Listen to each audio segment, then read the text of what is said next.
everybody, Mike Iaconelli back out in the shop with a brand new video for you today. And in today's shop, we're talking about one of my favorite kinds of cover to fish. And I mean favorites. Today's shop, we're talking about fishing lily pads to catch some really, really big bass. All right. Let's start with talking about lily pads. Lily pads are a really big generic term. It's a generic term for about probably a dozen different species of emergent vegetation. So if you're watching this and you know exactly what a lily pad is, you know what I'm talking about. You close your eyes, you see that kind of pad, you fish, but it's an emergent grass. It's an emergent type of vegetation. In my travels, I've seen lily pads that are flat to the surface of the water. I call them flat pads. I've seen lily pads that really come up and bulk out of the surface of the water. A lot of those are called spatter duck. I've seen lily pads that are long and skinny that love to grow on a hard sandy bottom. I have a tendency to call those mother-in-law tongue. And I've even seen giant lily pads like as big as the top of a bucket, as big as a manhole cover. They're called elephant ears, right? So a lot of different types of pads, and they grow in a lot of different places. If you're watching this right now and you live in Canada, you've probably fished around some lily pads. If you're watching this and you live in Florida or Texas, 1000%, you've seen some lily pads. If you're watching it in the Midwest in Ohio, if you're watching in California, if you're watching in New Jersey, you have seen lily pads. And here is the bottom line on lily pads, is that the fish are gonna use those pads throughout the year. Lily pads become a magnet for bass during their life cycle. And it really gives them something to relate to, something to use as cover and protection, something to use to spawn on, right? It gives them all the elements they need for their life. You know, couple things on lily pads. Let's start with the first one, which is the different types of lily pads. Just like fishing other forms of cover, whether it's submergent grass or docks or wood, I want you to be very observant of what kind of pads they're on, right? Are they on flat pads? Are they on emergent pads? Are they on the pads that are isolated versus the big sheets of pads? Are they in the thickest part of the pad? Are they on points of pads, right? It's being very aware of what kind of pads they're using. The next thing I want to talk about is when pads are good. You heard me say it just a second ago. Pads are a year-round deal, but I really want to focus on 3 parts of their seasonality, 3 parts of their life cycle when pads dominate. Like, I mean to the point to where if you have pads in your system, your lake, river, reservoir, pond, stream, if you have pads there and you're not fishing them, you're doing yourself a disservice. That's how good they are, right? But really, to me, here it goes, guys. Early spring, pre-spawn, early spring through the fall, let's call it through late fall, is when I love pads. When pads are a part of my game plan every single time. Now, real quick, before I get into those, dead of winter, absolutely, fish will still use pads. If you live in a warmer climate, there are places where the pads never really die back. In the winter, they're great. I've seen dead lily pad roots in the winter. The roots sometimes will float off the bottom and they'll create mats. Those mats create warmth, and in the dead of the winter, they'll use those. So they can be good in the dead of winter. But in general, pre-spawn through late fall is when I'm going to focus on pads. Let's break each of those down and then talk about the cycle that the pads are in and why the fish are using them, okay? Let's start with the pre-spawn or early spring. And this is really for a lot of places that have lily pads. This is the time of the year when the roots that are down there on the bottom are starting to sprout shoots up, okay? So in many parts of the country, this is March, this is April, this is May, and you see these areas of lily pad roots that are starting to protrude these sprouts or shoots of new growth, right? New emergent pad growth. Now, it's an amazing form of cover and an amazing time to fish in the pre-spawn because of two big factors. Number one, heat. Guys, heat in the pre-spawn. And those lily pad roots and those newly forming lily pads are absorbing the sun's radiation, right? The solar radiation, the solar heat is being absorbed by that root system, by those little shoot stalks that are coming up. That's grabbing the heat. And fish coming out of that wintertime pattern, moving into that spawn, right? They're heading toward the spawn, they're staging, they're pre-spawning. They love to get around those newly formed pads. There's some different bait options for that pre-spawn pad period, right? Pads are just starting to grow, fish are using them. Oh, and I forgot to mention the second reason besides heat is bait. As those shoots develop, right? Those shoots start popping out. The minnows, the shad, the bluegill, the crawfish, they're all attracted to that new life. And of course, besides the heat, the fish are there because of the life. All right, let's get back to the bait. A lot of different bait options for newly forming pads in the pre-spawn early spring. The oldie but goodie, old standard, is still my favorite, and that is a spinnerbait. Guys, I love a spinnerbait in the early season when I'm pad fishing. When I'm looking at a pad field and I don't see the pads, they're not to the surface yet, but I can see those little shoots down there. I will slow roll a spinnerbait down there. My favorite is a double Colorado or double Indiana spinnerbait. 3/8 half ounce. I love that Molix muscle ant, the whites, the shads, the chartreuses, normal spinnerbait colors, right? The other one I like is a big single willow spinnerbait. This is the Molix Lover short arm, 3/8 half ounce, even a 3/4. And I want that bait to get along those roots, to hit those pad stems, to hit those little shoots coming up, right? So I'm slow rolling it and I'm purposely getting that spinnerbait to bump around those roots, to flash around those stems, right? Every time it hits, it deflects. There's vibration, there's flash, and I'm trying to stay in contact with the newly formed pads, okay?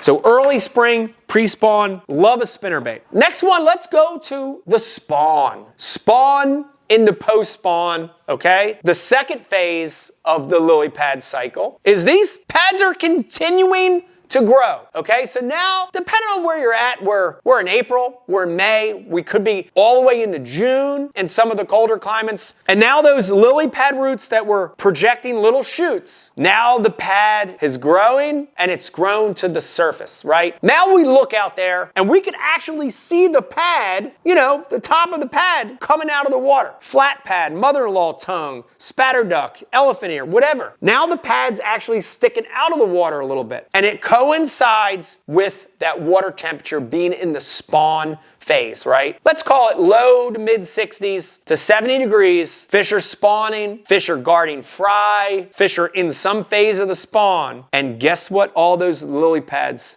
can do for the spawn? It can help the spawn. So you got two things going on during this spawn phase, guys, in lily pads. You have fish spawning on the lily pad roots and stems, and you have fish that are post-spawn guarding their fry, recouping from the spawn in the pads, okay? So it's like a double whammy going on around these pads. 100% fish love to spawn on pads. And the biggest reason is it provides a hard bottom, a hard surface for that fish to spawn on. We already said it heats up. It heats up like a microwave with solar heat that's going to help incubate the eggs. Last but not least, you know why fish like spawning on lily pads? Because they're lazy! They're lazy! If a fish is spawning on a sandy bottom, it's got to fan it out. It's got to make this big yellow dish, plate, round circle. Fish is spawning on a lily pad stem or root, very little cleaning. It's already a hard surface. Goes over there, poops its eggs out. It's got stems and pads to guard its eggs. It's a perfect spot. Also perfect spot when it guards the fry. All right, here it goes, guys. Easy as pie. It's almost all I throw, but when fish are in some phase of the spawn around pads, you ready for this? I go to soft plastics. Texas rigged or weightless soft plastics. A lot of good choices, guys, from creature style baits to beaver style baits to worms. But if I had to pick one, here it goes right here, guys. And it is a 5-inch Texas rigged soft stick bait. Berkley Power Bait General, Berkley Max Scent General, you know, green pumpkin, watermelon, black and blue, June bug, black blue tip if you're in Florida. Texas rigged soft stick bait. And I don't go crazy when I'm in the spawn cycle. I don't go crazy with the weight. I actually want the weight to be lighter because I want to get it in those pads and I want to soak it. So 1/8 all the way up to 3/8 on the heavy end, but a quarter, a 3/16 ounce bullet weight, perfect, okay? Generally on the 5-inch soft stick bait, I use a 4/0 hook, but you know, whatever marries well to that bait. One of the things I really want to tell you before I get on to the next phase is when I'm fishing a soft plastic and lily pads during some phase of the spawn or post-spawn, I really like to keep it in place and let it soak. You know, you gotta kind of close your eyes and imagine that when you pitch or flip or cast into that pad, that there's a fish spawning on that pad or there's a fish guarding its fry in that pad. So if you can close your eyes, a lot of times you're not going to see it, right? The pads are thick, the water's dirty. You can't see them, but you have to imagine that that fish is there. So using a lighter weight, using a stick bait, I purposely cast or flip or pitch or whatever over the lily pad stalk. So think about that, guys. You know, you got lily pad stalk. Here's the lily pad. This is the stalk. I'm purposely casting on the opposite side and draping my line over the stalk. And the reason I'm doing that is now I can pull on it and give it action and it stays in place. It never leaves that pad area. So on purpose, cast your line over the stalk, drape it over the stalk, and leave it there longer than you would under a normal situation, right? I flip into a pad, I pitch into a pad, I drape it over. I leave it there sometimes for a minute or two, moving it, dead sticking it, figuring out what they want, but really imagining that a fish is living there. So soft plastics, spawn, post-spawn, great time to fish lily pads. All right, let's get on to the next phase. Now let's talk about the summertime, guys. And now those lily pads, full on growth. They're grown now, man. Now it's June, it's July, it's August, it's hot, and those lily pads have really bloomed out. Dude, they're thick. It went from being a couple pads here and there to, dude, miles of pads, thick, toppled over. A lot of times too, what happens is now that it's summer, other stuff happens in those pads. So you get a cut off eelgrass blown into the pads. You get milfoil and hydrilla growing in and around the pads. You have duckweed that's in the pads. So now you've got a canopy in the summer that provides the perfect elements to attract bass around lily pads. You've got, number one, cool, shaded water under the lily pad. Listen, if you don't believe me, go out in August. Sit out and bake it in the sun at 2 o'clock in the afternoon. Put your hand in the water, in the open water. Feel the water temperature. Go to a lily pad field. Stick your hand under the pads. Feel the difference. So cooler water. Remember, those pads are pumping out oxygen. You've got oxygen going on down there. But the number one reason these fish are going to be around pads in the heat of the summer is that food is there. And, you know, a lot of times you can see it or you can hear it. And I'm talking about the circle of life, right? I'm talking about what they're eating. And you go to those pads, you see dragonflies flying around, you see little minnows skimming around, and you hear them lily pads getting sucked on by bluegill. Dude, it's going down. It's going down. And it is a perfect environment for a bass in the summer under those lily pads, even if the water's shallow, right? So in the summer, most people head to deep water. You can stay shallow if you have lily pads. All right. On this one, guys, I'm going to give you 2 baits instead of 1. These are my staples for the thick lily pad summertime fishing. And the one is fishing a lure through the thick pads, a lure that calls the fish up and a lure that stays on the top without getting snagged. And that is a frog. Big fan of a frog in the heat of the summer in pads. Often it's one of the only style baits you can fish through the pads because of how thick they are. So I like the Molix Frogs. I really like frogs that have more of a push to them. I've got a Molix popping frog. I've got a Molix buzzing style frog. In fact, I've got my two favorite colors. I almost always throw black or white, are kind of the two colors I really like. But I like these because they push, and I'm able to push on those pads. And then anytime I get to a gap or an edge, especially with that Molix popping frog, I like to stop it and leave it in place, right? And I'll give it a little pop, if I get to a hole in the lily pads, I stop it and give it a little pop, and it stays in place. And these lures do a really good job of imitating the natural forage. Not just frogs, right? There are frogs around, but bluegill, perch, warmouth, shad, minnows, herring that have gotten into those pads. So I really, really like frogs around pads because I can get through the cover and it draws the fish to the lures. But there are times when that's not working and you have to go down to the fish. And for those situations, guys, there's no better time of the year than to grab your flipping setup, your punch rod, and to get through the thickest pads you can find. And this is a super easy setup, guys. It's the easiest in the world. Bobber stop, big heavy weight, 1 ounce, ounce and a quarter, ounce and a half if you need it, 4 or 5/0 flipping hook, fusion flipping hook, and your favorite crawl or creature beaver style bait. I really, really love the Pit Boss. It has a little more action. I love that when I'm flipping, punching pads. And I also love the Berkley Max Scent Creature Hog. It's more subtle. It's max scent, so it's got great scent, and it's smaller. It fishes smaller than the 4-inch Pit Boss. The main thing I'm trying to do with that is use that heavy weight to get under the pad canopy, and just like we did in the spring, I'm using that stalk to keep it in place. I fish it a lot faster, though, in the summer. So I get into a pad, I let it get in the thickest part, drape down. I'll pop it up 2 or 3 times. The main thing I want to tell you is that before you leave that pad to make your next flip, tick the roof, okay? So when you bring that bait up and it's got that big heavy weight on it, it's gonna get caught on the top of that pad. It's gonna get caught on that canopy. Before you pull it out to make your next cast, just hit it 2 or 3 times. Dum, dum, dum, dum, dum, dum.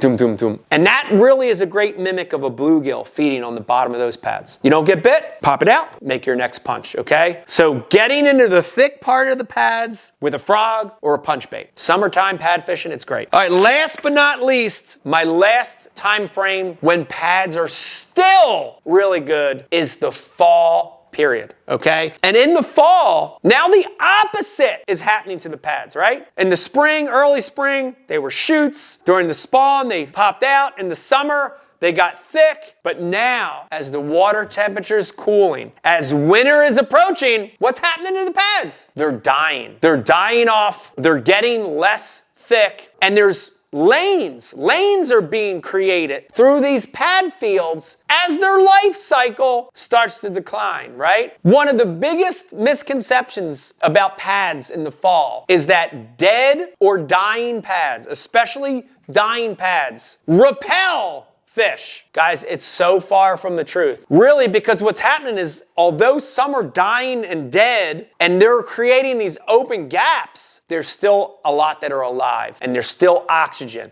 there's still cover, and there's still food. You know, in that fall time frame, when the bait gets shallow again, right? Schools of shad, schools of herring, minnows, whatever, Cisco, whatever your forage is, they show back up shallow. And when they get in the backs of those pockets, and they get into the creeks, and there's these pads that are dying, that's where they go. So I love pads, even in the fall when they're starting to die. And if I had to pick one, guys, here, it's easy. Here it goes right here. And it is a swim jig. A swim jig in the pads in the fall. It's like peanut butter and jelly. It goes together, okay? I'm a big fan of a smaller, more compact profile swim jig. Missile has this bait called a mini swim. 5/16 is a great size. And I really honestly I put a shad style trailer on the back, a grass pig, Berkley Power Swimmer 3.3, something like that. And I'm really keen in on fishing those lanes, okay? So I get into those dying pads and I'm using the death and decay as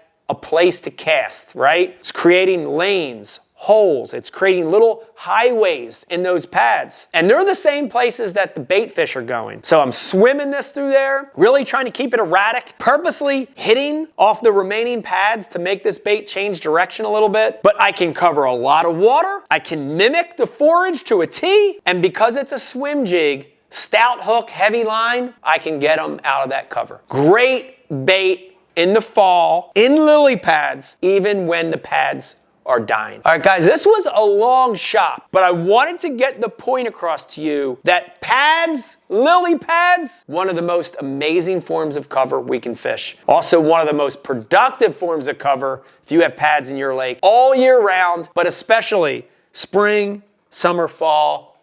If you're fishing around pads, you're gonna be fishing around bass, I promise you. I hope you liked the shop video, man. If you like what you're listening to, hit the subscribe button. Subscribe to the channel. We have new content launching every single week. If you're already subscribed, you gotta tell your friends about it. Send them a message on social media. Send them a text, call them. Tell them about Mike Iaconelli Fishing on YouTube. We're here to help you become a better angler and hopefully learn a few things. Fish lily pads all year round, and you're gonna catch more fish. Bye. Hey everybody, Mike Iaconelli out in the shop. Thanks for watching, and if you like this video, you have to check out that one, and I hope you like them.